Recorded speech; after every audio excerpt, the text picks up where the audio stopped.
You are tired in a way that sleep cannot repair. And this is because what exhausts you is not only what you do, but what you keep postponing. You keep negotiating with your own word. You keep waiting to feel ready before you move. You keep calling this hesitation wisdom, when in truth it is avoidance made comfortable. And the hidden cost is not only lost time, it is the slow erosion of self-respect. Because every time you promise yourself one thing and then do another, you teach your mind that your own command has no authority. This is how a person becomes divided within himself. This is how noise enters the heart. This is how your days become heavy without obvious reason. You think the problem is that you need more motivation.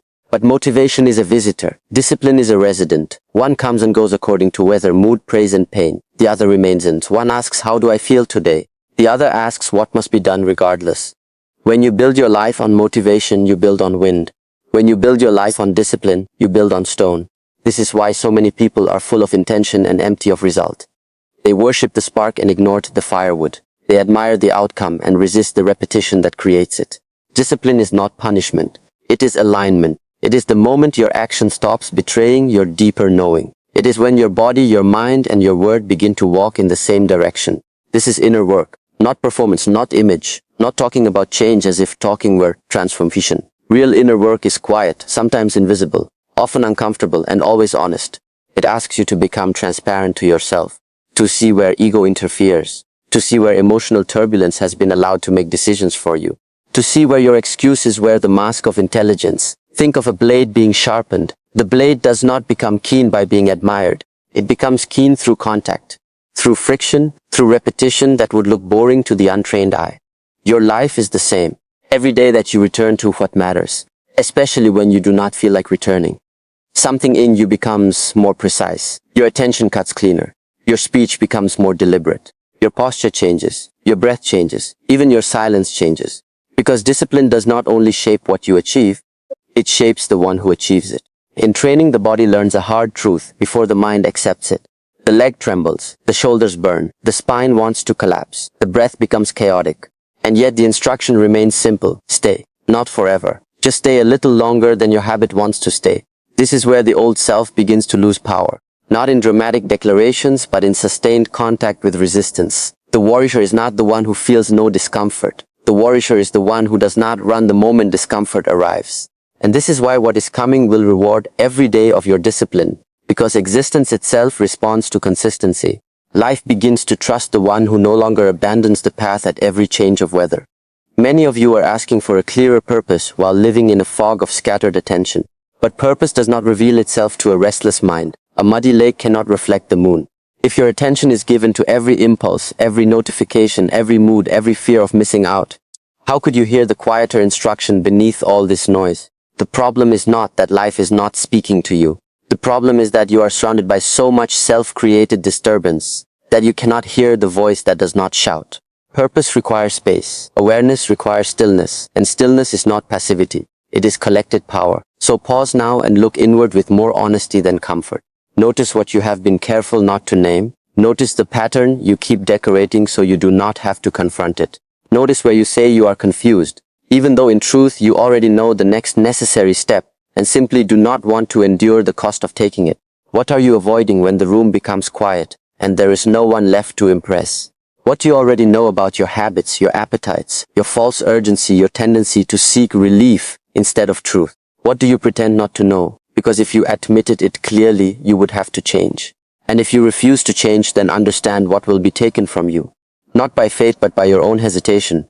Your sharpness will dull. Your trust in yourself will weaken. Your relationships will feel the burden of your inconsistency. And the life that could have been built through small faithful steps will remain only an idea that visits you at night. This is why discipline is compassion in a harder form. It is the refusal to let your lower impulses govern your higher possibilities. It is not harsh because it hates you. It is firm because it respects what you could become. A good master does not flatter the student's weakness. He trains the student to outgrow it. And you must learn to do the same within yourself. There is a part of you that seeks comfort at any cost. There is a shadow that bargains with standards. There is an ego that wants the reward without the purification. See it clearly, not with drama, with awareness. Once seen clearly, it loses some of its power. Look at water. When it is shallow, it is noisy. When it is deep, it is calm. You do not need more noise in your life. You need depth. And depth is created by returning again and again to a few essential things: how you breathe when pressure rises, how you stand when fatigue speaks, how you act when no one is watching, how you keep your word when the reward is delayed. This is where resilience is forged. This is where the inner flame is protected from the winds of mood and opinion. This is where the temple of the body becomes more than flesh and habit. It becomes a place of instruction. Do not underestimate delayed reward. The seed beneath the soil looks like nothing to the impatient eye. But beneath the surface, a silent intelligence is at work. Roots are forming, direction is forming, stability is forming, and because nothing dramatic is visible, many people dig up their own progress with doubt. They cannot tolerate the sacred interval between effort and evidence. But that interval is part of the training. You are not being ignored. You are being prepared. What is coming does not arrive as a gift to your fantasies. It arrives as a response to your steadiness. One day you will notice that what once demanded force now happens with less friction. You will wake earlier without argument. You will breathe deeper without remembering to. You will choose the necessary thing before the pleasant thing. And you will realize that discipline has stopped feeling like restrictions and has started feeling like freedom, because the undisciplined person is not free. He is merely obedient to every passing impulse. True freedom belongs to the one who can direct himself. So do this for 7 days. Wake before the world asks anything of you and sit upright in silence for 20 minutes, with your spine long and your gaze lowered, and each time the mind runs toward distraction, return to the breath, and then write one sentence by hand that names the one difficult thing you will complete that day before seeking comfort. What you repeat in silence becomes the shape of your life. You keep wondering why your life does not open. And yet each day you stand in front of the same locked gate, with the same weak hand and the same impatient heart. You say you want change, but you still negotiate with the habits that keep you small. You say you want peace, but you continue to feed the inner noise. You say you want purpose, but you give your best attention to what drains you, and your last scraps of energy to what could transform you. This is not because you are broken. It is because you have not yet become honest about the cost of living beneath your own standard. And the cost is severe. It is not only that opportunities pass you by. It is that your own spirit begins to stop believing you. Your inner voice grows quieter, not because wisdom has left you, but because you have trained yourself not to listen. This is the suffering that many people carry silently. They are not destroyed in one dramatic moment. They are weakened in small daily betrayals. They are thinned out by compromise. They become strangers to their own strength. You have made the mistake that many people make. You have confused motivation with discipline. You have waited for a feeling to grant you permission to become the person you already know you must become. But motivation is unstable. It is the weather of the mind. Some mornings it arrives bright and generous. Some mornings it does not arrive at all. If you build your life on such a guest, you will live like a beggar at your own gate. Discipline is different. Discipline does not ask how inspired you are. Discipline asks whether your intention is real. Discipline is not emotional. Discipline is devotional. It is the part of you that bows to what matters and then proves that bow through repetition. This is why discipline is greater than motivation. Motivation can start a journey.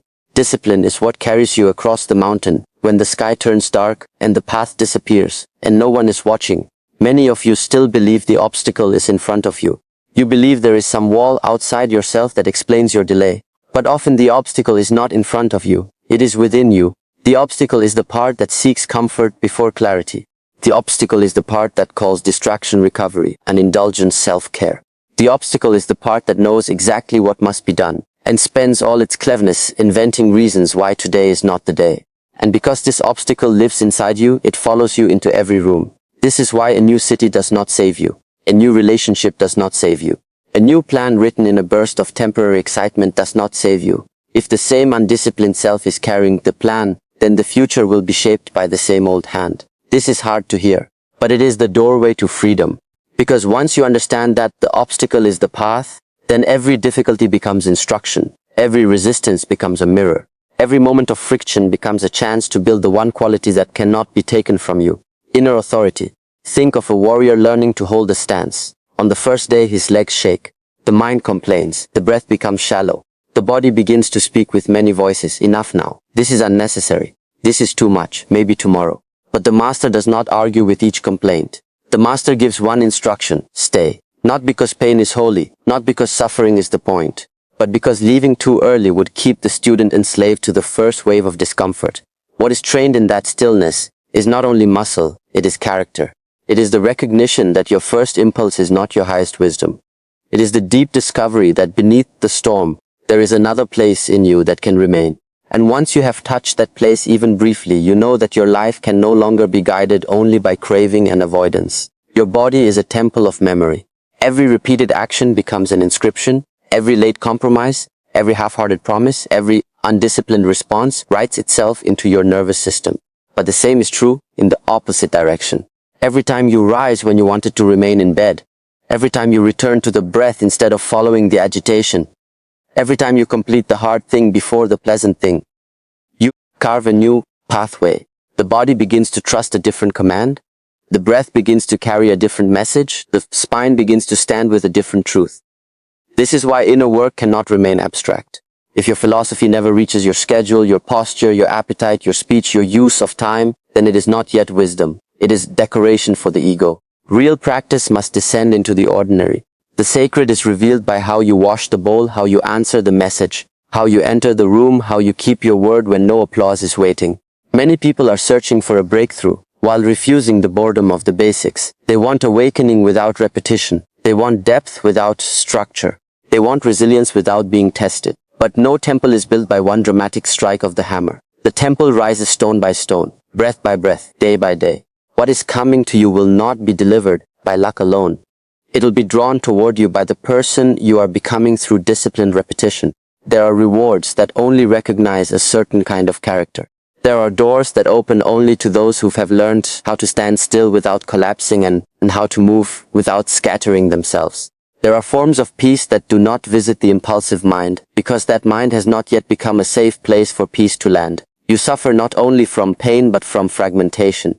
One part of you wants truth, another part wants comfort, one part wants transformation, another part wants to remain loved by the habits that are suffocating you. One part wants to awaken, another part keeps feeding the 5 hindrances as if they were close companions. Sensory desire keeps your attention reaching outward for stimulation. Ill will hardens the heart and makes the world feel heavier than it is. Dullness and drowsiness make you postpone the very effort that would wake you up.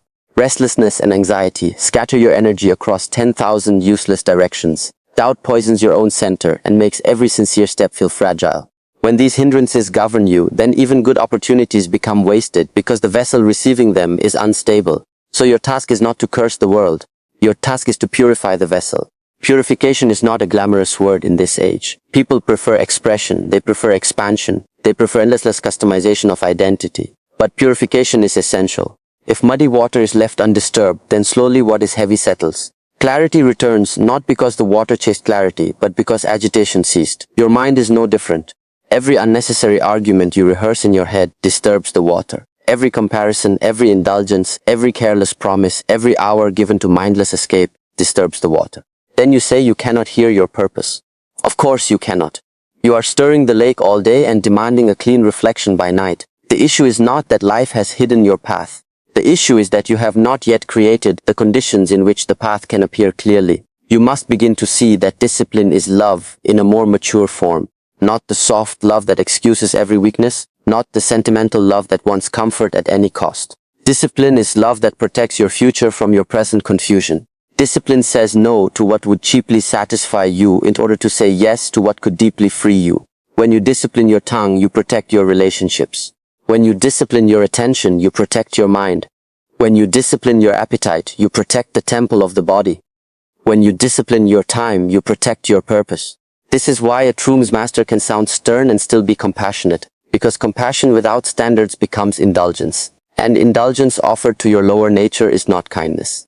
It is abandonment disguised as acceptance. Look at fire. If fire spreads in all directions without containment, it destroys the very house that shelters it. But when fire is gathered and directed, it warms the room, it transforms raw food, it forges steel, it becomes useful power. Your life force is the same. Desire scattered becomes addiction. Emotion scattered becomes turbulence. Thought scattered becomes anxiety. Energy gathered becomes presence. Gathered energy becomes precision. Gathered energy becomes a force that can carry a vision into reality. This is why your first work is not to become more intense, but more collected. Not more dramatic, but more deliberate. Not louder, but more transparent. The transparent person is not simple because life is easy. The transparent person is simple because he has stopped lying to himself about what matters. You know already where your life leaks. You know the hour of day when your integrity weakens. You know the conversations that leave you less clear than before. You know the behaviors after which your chest feels empty and your mind cloudy. You know where your ego becomes defensive and where your shadow seeks immediate relief. Awareness is not your problem. Courage is your problem. Not because you are cowardly in some absolute sense, but because courage is not yet your most practiced response. You still practice escape more often than truth. You still rehearse avoidance until it feels natural, and whatever you rehearse becomes easier. So stop being surprised by the fruit of seeds you continue to water. Sit with this for a moment, and do not rush past it simply because it disturbs you. What are you pretending not to know about the life you are living now? What truth has visited you repeatedly in quiet moments, only to be dismissed because it would require inconvenience? Where have you mistaken familiarity for safety? Where have you wrapped your fear in intelligent language so you can keep postponing action while preserving an image of yourself as thoughtful and complex? What are you avoiding when the phone is finally set down and there is no distraction left between you and your own breath? What conversation do you need to have? What boundary do you need to set? What practice do you need to begin? What addiction to emotional turbulence has become so ordinary that you no longer see it as a thief? And if you continue like this for another year, not in fantasy but in sober truth, what will be lost? How much trust in yourself will disappear? How much vitality will fade? How many chances will pass without your readiness? How much of your soul will become covered by the dust of delay? And when that future version of you looks back at this moment, what will hurt most will not be the difficulty of change. It will be the knowledge that you knew and still refused. This is why the path begins with honesty and immediately demands structure. Structure is mercy for the undisciplined mind. It is a rail for the traveler crossing the high place. Without structure, your ideals evaporate into mood. With structure, your values take form. You do not need a perfect system. You need a non-negotiable rhythm. The body loves rhythm. The breath loves rhythm. The mind that has lived too long in chaos resists rhythm at first, because rhythm threatens its addiction to impulsiveness. But stay long enough and rhythm becomes refuge. This is what people misunderstand. They imagine discipline as chains.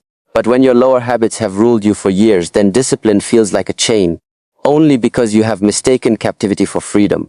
True freedom is not the ability to follow every impulse. True freedom is the ability to remain aligned with what matters when impulses rise and fall around you like weather. There will come a day when the rewards of your discipline begin to appear outwardly, but you must not make the outward sign your first measure. Some rewards are visible: the stronger body, the clearer face, the steadier speech, the improved work, the opportunities that start to gather around reliability. But deeper rewards arrive before anyone else can see them. You begin to trust yourself. You begin to feel less divided. The mind stops arguing with every necessary action. The breath settles sooner after challenge. Your yes becomes cleaner. Your no becomes calmer. Temptation still visits, but it no longer sits at the head of the table. These are sacred rewards. Do not overlook them simply because they cannot be posted or displayed. A person who trusts his own word sleeps differently. A person who no longer fears silence walks differently. A person who has made peace with repetition carries a quiet power that no performance can imitate. Imagine water moving through stone. It does not win by force in a single afternoon. It wins by constancy. It returns again and again and again until even what seemed unmovable begins to yield. Your practice must have this quality. Not frantic, not theatrical, not dependent on perfect conditions, just faithful. If you are faithful, then what now seems impossible will begin to soften. Old reactions will lose speed. Cravings will lose authority. Confusion will lose its fog. And new capacities will emerge not as miracles but as consequences. This is how transformation often appears. Less like lightning and more like dawn. Not sudden in the way the ego wants, but undeniable once the light has spread far enough. Some of you are waiting to feel worthy before you commit to practice. This is another subtle trap of the ego. Practice is not the reward for worthiness. Practice is the forge in which worthiness is remembered. You do not meditate because you are already free from inner noise. You meditate because inner noise has ruled you too long. You do not train because you are already strong. You train because strength has been dormant. You do not discipline your attention because your mind is naturally serene. You do it because restlessness has extracted too high a price. Stop asking whether you are the kind of person who can change. Become the kind of person who repeats what changes him. The long march of transformation is not dramatic every day. There will be days when your inner flame feels bright and your purpose obvious. There will be other days when everything feels flat and ordinary, and even your practice seems to return nothing to you. These are precious days. because they reveal whether you were devoted to truth or only devoted to feelings inspired. Anyone can act in moments of intensity. The mature warrior acts in the valley as well, in the gray hour, in the unnoticed repetition, in the long stretch where nothing glamorous happens, and yet the roots are deepening underground. Understand this deeply. The invisible season is not wasted time. It is the season in which foundations become able to carry weight. You must also guard against spiritual vanity. The ego is clever. It can turn discipline itself into an ornament. It can whisper that because you meditate, you are superior. Because you train, you are above others. Because you speak of awareness, you are awake. Be careful. Real discipline should make you humbler, not harder, clearer, not colder, more responsible, not more proud. The more deeply you see your own mind, the less appetite you have for judging others carelessly. You recognize how much confusion you have carried. You recognize how often you mistook reaction for truth. Then discipline becomes less about image and more about purification. Less about appearing advanced and more about being sincere. Sincerity matters because the world feels the difference. A sincere presence calms others without trying. A sincere action carries weight beyond its size. A sincere apology heals more than many speeches. A sincere practice changes the atmosphere of a room before a word is spoken. This is what happens when your inner work stops being conceptual. The stillness beneath the storm begins to radiate through the small things. You no longer need to convince everyone. You become more interested in integrity than impression. And strangely, this is when your life becomes more influential. Not because you seek influence, but because grounded people are rare, and therefore deeply felt. There is a discipline of speech. There is a discipline of food. There is a discipline of sleep. There is a discipline of movement. There is a discipline of thought. And each one supports the others. If you poison the body, then the mind pays. If you scatter the mind, then the breath pays. If you betray your word, then the spine pays, because posture is not only physical, it reflects the invisible architecture of self-respect. When a person has repeatedly abandoned himself, he often cannot sit upright for long without agitation. But when a person begins keeping small promises, the body slowly receives the message: stand, breathe, remain. These are not only physical instructions, they are declarations of inner order. Do not seek a life without resistance. Seek a life in which resistance has become your teacher. The blade is sharpened by contact, the field is cleared by labor, the runner's lungs are opened by strain. The monk's mind is clarified by returning again and again to the breath, when the mind would rather wander. Every meaningful path demands something from you. This is not cruelty, it is participation. Life asks you to bring yourself fully to the threshold. If you offer only your preferences, then the deeper rewards remain beyond reach. If you offer your discipline, then the threshold begins to answer. And understand this clearly. What is coming will reward every day of your discipline, not because the universe hands out prizes like a marketplace vendor, but because discipline changes the receiver. When the receiver changes, then what enters your life can finally be held. This is why some people receive opportunities and lose them. They have not built the vessel. They have not trained the hand. They have not steadied the mind. They ask for more than their current structure can carry. But when discipline has become part of your marrow, then blessings do not merely visit, they remain. Because there is now something in you capable of sustaining them. You do not need to become someone else. You need to stop abandoning the one in you who already knows.